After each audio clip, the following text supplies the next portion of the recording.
Assalamualaikum warahmatullahi wabarakatuh. Baik teman-teman sekalian, kali ini kita akan mempelajari yaitu sambungannya dari kemarin teman-teman sekalian, yang mana admin telah memberikan beberapa kemarin 6 ya. Kini kita lanjut ke nomor 7 karena banyak yang ingin melanjutkan soal tentang pedagogik ini. Baiklah, sebelum belajar mari kita berdoa dulu. Rabbi zidni ilma warzuqni fahma. Allahumma shalli Muhammad wa ala sayyidina Muhammad. Yaitu soal yang keluar di catatan saya ini. Yang pertama itu adalah langkah penyusunan butir soal, yang mana terdiri dari menentukan tujuan tes soal, penentuan jenis dan bentuk soal, menyusun kisi-kisi tabel spesifikasi tes yang memuat materi pokok yang akan diteskan, aspek perilaku atau tingkatan kognitif yang akan diukur, dan penentuan jumlah butir tes untuk setiap aspeknya. Menulis butir-butir soal dengan mendasarkan pada aspek-aspek yang telah tercantum pada tabel spesifikasi kisi-kisi tersebut. Penetapan butiran soal atau validasi soal dan kunci jawaban, melakukan revisi soal, merakit soal menjadi perangkat tes. Ya, jadi mengurutkan isi kisi-kisi soal tes ini ya teman-teman sekalian, kisi-kisi penulisan soal. Yang ini langkah-langkah, ini kisi-kisi, ingat ini masuk semua ya. Namun nanti kita disuruh dalam kisi-kisi penulisan soal ini ada ini yang keluar itu identitas, nama sekolah, mapel kelas, jumlah soal, alokasi waktu, bentuk soal penyusun, yaitu nomor urut, SK, KI, KD, materi, indikator, bentuk soal, tingkat kesukaran, dan nomor soal. Itu teman-teman sekalian, silakan teman-teman catat ini. Terus dari sini ada kartu soal, identitas, bentuk soal, materi, indikator, nomor soal, dan kunci jawaban. Itu ya. Terus ada komponen yang ada dalam kisi-kisi soal, identitas, materi, indikator, dan sebagainya. Pelajari struktur dan urutan komponennya. Jadi ini teman-teman sekalian, silakan teman-teman pelajari yaitu struktur dan urutan komponennya. Jadi nanti itu diacak ya teman-teman sekalian, soalnya seperti itu ya. Lanjut, yaitu ada sebuah soal, terus kenapa soal itu kok tidak memenuhi kriteria penulisan butiran soal? Ya, kaidah yang perlu diperhatikan dalam penyusunan soal yaitu materi, konstruksi bahasa, yang mana kaidah penyusunan butiran soal tes pilihan ganda itu, soal itu harus sesuai dengan indikator, pokok soal harus dirumuskan secara jelas dan tegas, rumusan pokok soal dan pilihan jawabannya merupakan pertanyaan yang diperlukan saja, rumusan persoalan jangan bertele-tele. Sudah itu, pokok soal hendaknya jangan memberikan petunjuk ke arah jawaban yang benar, atau hindari sifat asosiatif antara pokok soal dengan alternatif jawabannya. Terus pokok soal hendaknya jangan menggunakan pertanyaan yang bersifat negatif. Pilihan ganda ya teman-teman. Jadi di sini yang ditanyakan nanti yaitu ada sebuah soal nanti ditanyakan. Nah, dia soal di atas, terus nanti pertanyaannya kenapa soal di atas itu tidak memenuhi kriteria penulisan, seperti itu ya teman-teman. Silakan teman-teman baca yang ini ya, kaidah-kaidahnya. Terus yang sini untuk pilihan ganda itu ya,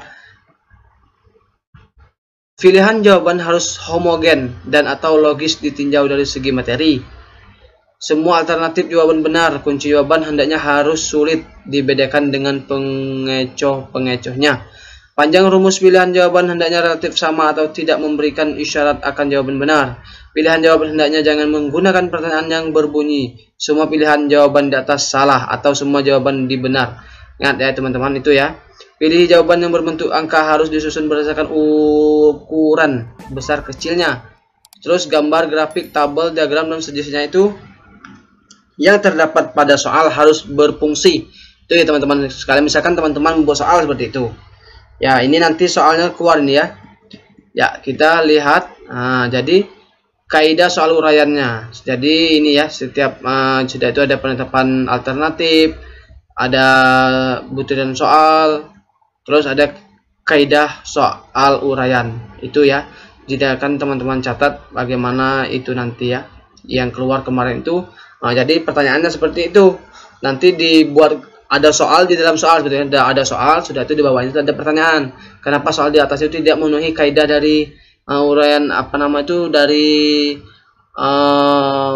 pembuatan soal yang benar seperti itu ya. Di sini kan kaidahnya setiap pertanyaan harus diberikan batas jawaban yang diharapkan menggunakan kata ternyata atau perintah. Setiap soal ada pedoman penskorannya. Jadi setiap guru itu harus membuat pedoman penskoran ya teman-teman sekalian dalam pembuatan soal seperti yang ada di kartu seperti itu ya. Ada yang tingkatan lebih tinggi, ada yang tingkatan lebih rendah seperti itu ya. Terus ada soal pengayaan ya, keluar ya, tujuan pengayaan. Ingat, tujuan pengayaan itu memberikan kesempatan kepada siswa untuk memperdalam penguasaan materi pelajaran yang berkaitan dengan tugas belajar yang sedang dilaksanakan sehingga tercapai tingkat perkembangan yang optimal. Itu teman-teman sekalian. Serta itu soal cerita, bentuk pengayaan seperti apa yang cocok itu ya. Jadi macam-macam kegiatan pengayaan itu yaitu kegiatan exploratory, yaitu jenis pembelajaran pengayaan yang bersifat umum. Terus ada keterampilan proses, yaitu melakukan pendalaman investigasi atau pembelajaran mandiri ya. Kalau pemecahan masalah itu pemecahan masalah nyata, pendekatannya investigatif atau penelitian ilmiah. Itu ya teman-teman sekalian. Jadi dalam pengayaan itu ini ya teman-teman, masuk kemarin ya. Jadi itu ada memberikan kesempatan menjadi tutor sebaya, mengembangkan latihan praktis dari materi yang sedang dibahas, membuat hasil karya, melakukan suatu produk, membahas masalah. Terus dalam pengerjaan permainan yang harus diselesaikan siswa, mengembangkan media dan sumber pembelajaran, yaitu bentuk kegiatan pengayaan, belajar kelompok, belajar mandiri, pembelajaran berbasis tema, dan pemadatan kurikulum. Itu ya teman-teman. Dulu itu keluar soalnya seperti ini. Di dalam soal itu ada beberapa siswa yang tidak memenuhi tingkat saat dievaluasi itu hanya dalam soal itu tuh orang sekitar 20% yang tidak bisa melanjut ke pengayaan. Jadi 20% ini diapakan seperti itu. Terus ada juga tentang remedial tadi, nanti yang remedial itu digabungkan dengan pengayaan ya teman-teman sekalian soalnya ya. Terus problem pembelajaran ini yang soal nomor 9 ya, keluar ini ya, yaitu ketika anak tidak pede atau tidak konsen dan tidak paham materi. Jadi pertanyaan seperti itu, kenapa anak seperti itu? Jadi faktornya itu ada beberapa faktor ya, yaitu konsentrasinya, yaitu faktor-faktor konsentrasi, yaitu internal dan eksternal. Kalau internal itu jasmani rohaninya, kalau eksternal itu lingkungan, masyarakat, dan dukungan sarana prasarananya. Terus solusi untuk siswa yang tidak konsentrasi tersebut apa untuk guru? Nah, silakan teman-teman baca ini ya. Terus faktor anak tidak pede ini, silakan teman-teman baca dan pause. Ini ya, terabaikan, kritik yang berlebihan, pengaruh dari orang tua, guru, pencapaian. Ini teman-teman sekalian, ini kebanyakan soal ini satu masuk kemarin. Jadi silakan teman-teman catat ini supaya teman-teman tidak kaget lagi ya. Jadi pertanyaan yang keluar itu 5 kali 5 10 juga keluar, dan jawaban paling relevan yang saya pilih yaitu karena si peserta didik kurang paham dan sulit membedakan konsep perkalian dan penjumlahan, maka pendidik harus memperdalam lagi konsep tersebut. Itu ya. Misalkan nanti itu ada soalnya di atas, dalam pilihan ganda itu seorang yang anak itu menjawab 5 kali 5 itu 10. Jadi ini permasalahannya teman-teman sekalian. Silakan teman-teman baca ini jawabannya. Penyakit paling klise yaitu malas belajar, menghakimi diri sendiri, benci sama mata pelajaran tertentu, cara belajar yang salah, sudah itu semangat belajarnya nggak konsisten ya. Faktor permasalahan pembelajaran yaitu internal dan eksternal lagi teman. Kalau internal kognitif, afektif, dan psikomotoriknya. Jadi ini teman-teman sekali, ini jawabannya ya. Kalau keluar lagi soal ini yaitu karena si peserta itu kurang paham dan sulit membedakan konsep perkalian dan penjumlahan. Itu jawabannya ya. Itu keluar kemarin ya. Ini juga ya tadi internal tadi, yaitu anak didik itu kurang memahami.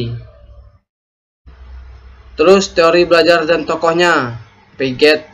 Nah, Piaget termasuk yang mana ini ya? Ingat ya teman-teman, harus hafal ini ya.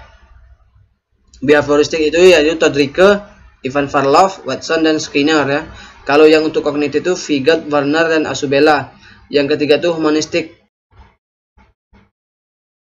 humanistik ini yaitu Carl Roger ya. Yang keempat itu kecerdasan manajemen yaitu Howard Gardner dan Alfred Binet. Kalau yang konstruktif itu Vygotsky ya. Ya itu jangan teman-teman hafal ini ya, tokoh-tokoh Vygot ya, termasuk yang mana. Nah, jadi Vygot itu di sini. Vygot itu bagian dari apa namanya itu kognitif ya teman-teman sekalian. Sudah itu silabus, ingat komponen silabus ini yang sering admin sampaikan. Silabus ini soalnya nanti teman-teman disuruh menyebutkan urutan-urutan dari silabus itu. Ingat ini ya. Sudah itu ada identitas, KI, KD, materi pembelajaran, kegiatan pembelajaran, penilaian, alokasi waktu, sumber bahan ajar. Terus yaitu kalau ditanyakan kemarin itu admin mendapat identitas dari silabus itu apa? Ini ya. Nama mata pelajaran, jenjang sekolah, madrasah, kelas, dan semester ya. Jenjang sekolah atau madrasah seperti itu. Ingat identitas ini, kita guru kebanyakan lalai ini ya, menghafal ini ya. Jadi teman-teman harus tahu. Terus kurikulum, yaitu fungsi kurikulum yang masuk. Yaitu mencapai tujuan pendidikan sebagai pedoman dalam proses pembelajaran, berkesinambungan di jenjang masing-masing, itu persiapan tenaga GTK. Itu dari fungsi kurikulum ya teman-teman sekalian. Dan model pembelajaran terapannya ini ya, pembelajaran yang aktif siswa, yaitu tentang untuk mengembangkan kompetensi sikap pada siswa, apa yang harus kita lakukan. Itu opsinya paling baik tentang ekstrakurikuler, karena kegiatan ekskul itu meningkatkan kompetensi sikap sosial, dan saya jawab itu ya. Ini rangkuman admin ya teman-teman. Terus inquiry di sini masuk. Inquiry itu orientasinya merumuskan masalah, sudah itu merumuskan hipotesis ya. Ingat OM, kalau saya kemarin OM, HM ini ya, OM, HM, hipotesisnya silakan teman-teman sendiri mencari bagaimana triknya ya. Sudah itu orientasi langkah. Orientasi adalah langkah untuk membina suasana atau iklim pembelajaran yang responsif. Ini ya inquiry. Terus merumuskan masalah, langkah-langkah membawa siswa pada suatu persoalan yang mengandung teka-teki seperti itu ya. Terus merumuskan hipotesis, atau hipotesis adalah jawaban sementara dari suatu permasalahan yang dikaji dan perlu diuji kebenarannya. Terus kalau mengumpulkan data itu aktivitasnya itu menjaring informasi ya yang dibutuhkan untuk menguji hipotesis yang diajukan. Terus ada yaitu menguji hipotesis. Nah, ya kalau menguji itu berarti mengetes hipotesis ya, berdasarkan pengumpulan datanya. Kalau yang merumuskan kesimpulan, yaitu proses mendeskripsikan temuan yang diperoleh berdasarkan hasil pengujian hipotesis. Jadi kalau untuk yang nomor 14 ini teman-teman, yaitu kompetensi guru. Ingat, kompetensi guru ini adalah pedagogik, kepribadian, profesional, dan satu lagi itu sosial ya. Ini harus tahu ya teman-teman sekalian, apa saja fungsi pedagogik itu terkait dengan seni menggambar. Kalau memahami FASDIK, merancang, melaksanakan, dan mengevaluasi pembelajaran, mengembangkan potensi peserta didik. Kalau pribadi itu mantap dan stabil, dewasa, arif, wibawa, berakhlak mulia seperti ya. Kalau yang untuk profesional yaitu terkait dengan keahlian yang mendalam, yaitu menguasai materi, struktur, dan konsep keilmuan. Sudah itu menguasai SK, KI, KD kita, sudah itu mengembangkan materi, mengembangkan keprofesian berkelanjutan seperti kita mengikuti diklat atau pelatihan-pelatihan itu ya. Terus memanfaatkan TIK ya, teknologi informasi ini kita tidak tidak rentan dengan ini. Jadi kita harus menerima saat perkembangan teknologi. Walaupun umur kalian itu berapa, pendidikan itu teknologinya ini masuk ya teman-teman nanti ya soalnya ya. Terus sosial itu inklusif, yaitu objektif, tidak diskriminatif, yaitu komunikasinya efektif, empatik, santun, mampu beradaptasi, berkomunikasi seperti itu teman-teman sekalian. Jadi 4 kompetensi guru ini harus hafal. Yang pertama tadi yaitu kompetensi profesional, kompetensi kepribadian, kompetensi pedagogik, dan kompetensi sosial. Terus masuk lagi yaitu PTK ya, pemecahan masalahnya, yaitu proses dalam PTK itu untuk merencanakan, melaksanakan, mengamati atau proses dan refleksi. Ingat ya, kalau kita merencanakan sesuatu PTK itu terlebih dahulu. Sudah itu kita pelaksanaannya, pelaksanaannya itu yang mengamati dengan cara atau observasi kita. Terus baru refleksi, ada refleksinya ya, ada ibaratnya itu membuat Refleksi itu kita membuat sesuatu PTK kita itu dalam pemecahan masalahnya itu membuat hasil, betul ya. Terus yaitu KKM kita masuk ini ya, rambu-rambu dalam KKM itu yaitu KKM tetap pada awal tahun pembelajaran. KKM itu ditetapkan oleh forum MGMV atau sekolah. KKM itu dinyatakan dalam bentuk prestasi berkisar antara 0 sampai 100 atau rentan nilai yang sudah ditetapkan. Terus sudah itu unsur dalam penentuan KKM itu ada kompleksitas indikator, daya dukung, dan ada intake siswa. Ingat, ini unsurnya harus tahu ya teman-teman, nanti masuk lagi ini. Terus strategi guru mengajar. Nah, sudah itu soal cerita, menentukan strategi yang cocok digunakan dan tindak lanjut. Ingat, strategi itu ada strategi expository yaitu ceramah, inquiry yaitu berpikir kritis, kontekstual implementasinya dalam dunia nyata ya. Kalau berbasis masalah itu yaitu pemecahan masalah. Peningkatan kemampuan berpikir, kooperatif, afektif, discovery. Jadi teman-teman sekalian, strategi dalam pembelajaran ini dengan teman-teman salah strategi dan model jauh ya teman-teman perbedaannya ya. Namun kedua itu tidak bisa dipisahkan satu sama lainnya itu ya teman-teman. Terus media itu media pembelajaran IPS, media pembelajaran fisika. Terus penilaian biologi mengamati cahaya ultraviolet ya, ini masuk ya. Apa gitu tadi lupa ya, saya cocok ya penilaian model AVA katanya. Sudah itu model IVA dengan materi organ-organ tubuh makhluk hidup, media yang tepat yaitu torso kemarin teman-teman masuk ya. Penentuan kriteria penentuan media itu sesuai dengan tujuan yang akan dicapai ini ya. Jawaban yang akan keluar seperti itu. Karakteristik media yang digunakan seperti proses pembelajaran, mampu mendukung isi dan bahan pembelajaran, media mudah diperoleh, kemudahan dalam pengaksesan, penggunaan tidak memakan waktu lama, kesesuaian media pembelajaran dengan cara berpikir siswa, sesuai dengan situasi dan kondisi lingkungan, sesuai dengan kemampuan para pengajar, efektivitas penggunaan media dalam pembelajaran. Sudah itu karakteristik media pembelajaran, yaitu memiliki kemampuan untuk menangkap atau menyimpan dan menampilkan kembali suatu objek atau kejadian. Itu ya kalau fiksatif. Itu kalau manipulatif itu dapat menampilkan kembali objek atau kejadian yang telah disimpan sebelumnya dengan memberikan beberapa modifikasi. Ingat, modifikasi itu kita memperbarui saja ya teman-teman sekalian. Terus deskriptif, sedangkan teman-teman baca sudah itu interaktif, eksplanatif. Terus itu mengatasi keterbatasan ruang dan waktu. Ingat, dan daya indera. Maksudnya di sini yang pertama objek yang terlalu besar biasanya diganti dengan realita. Ingat, ini kemarin saya ingat masuk soal bagi ini Kenarok Kendedes masuk kemarin. Seorang guru itu belajar IPS, sudah itu masuk Kenarok Kendedes. Nah, cocok yang menggunakan Kenarok Kendedes ini dengan apa seperti itu? Karena media candi itu kan sangat besar. Dengan menggunakan media video, teman-teman. Sudah itu objek yang kecil dibantu dengan proyektor, yaitu proyektor. Ingat, ini masuk juga. Ini adalah pembuluh darah untuk seorang IPA ya, teman-teman. Sudah itu gerak yang terlalu lambat atau terlalu cepat. Ini olahraga. Kejadian atau peristiwa yang terjadi di masa lalu bisa ditampilkan lagi. Ini bisa dinamakan dengan refleksi pasaan persepsi ya teman-teman. Sudah itu objektif yang terlalu kompleks, misalnya mesin-mesin dapat disajikan dengan model. Nah, jadi yang mesin-mesin itu kompleks itu kita memberikan penyajian materi itu dengan model apa seperti itu. Sudah itu konsep yang terlalu luas, gunung berapi, gempa bumi, iklim, lain-lain yang dapat divisualkan. Maksudnya di sini kita dapat memberikan gambarannya. Seperti pelajaran IPS geografi ini masuk ya teman-teman. Seperti itu kami kemarin dapat ya. Sudah itu membangkitkan minat belajar. Nah, di sini ada tahapan pembelajaran. Nah, persepsi ini yang admin sebut tadi. Terus ada tahapan kegiatan pembuka, salam, persepsi, pengantar materi, motivasi. Sudah itu kegiatan inti dalam K13 yaitu mengamati, menanyakan, menalar, mencoba, dan mengkomunikasi. Yaitu ada observing, questioning, associating, eksperimen, dan creating networking. Jadi di sini ada tentang tahap kegiatannya persepsi ya.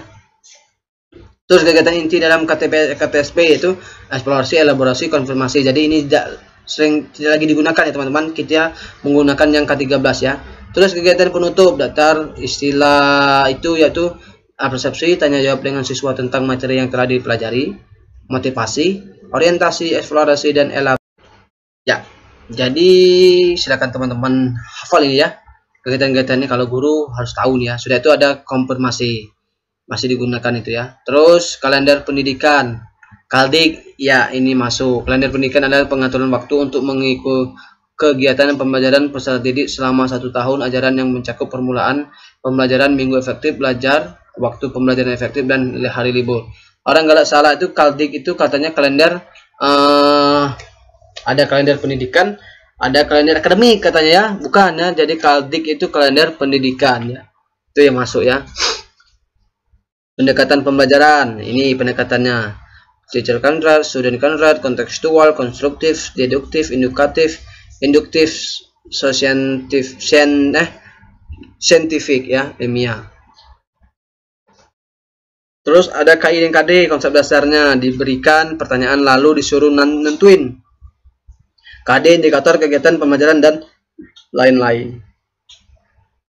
Kalau KI KD ini ya teman-teman sekalian, nanti di soal itu misalkan KD-nya ini. Nah, jadi yang cocok untuk dalam KD itu apa, seperti itu. Nah, pertanyaannya nanti keluar ya.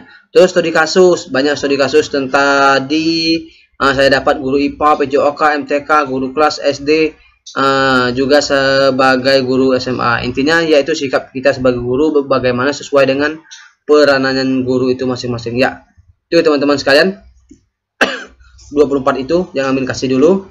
Terima kasih atas perhatiannya. Lebih dan kurang amin mohon maaf. Silakan like, subscribe, dan share ke teman-temannya sekalian. Semoga bermanfaat. Amin doakan semoga yang tes P3K di tahun ini lulus menjadi ASN P3K 2021. Amin ya rabbal alamin. Wassalamualaikum warahmatullahi wabarakatuh.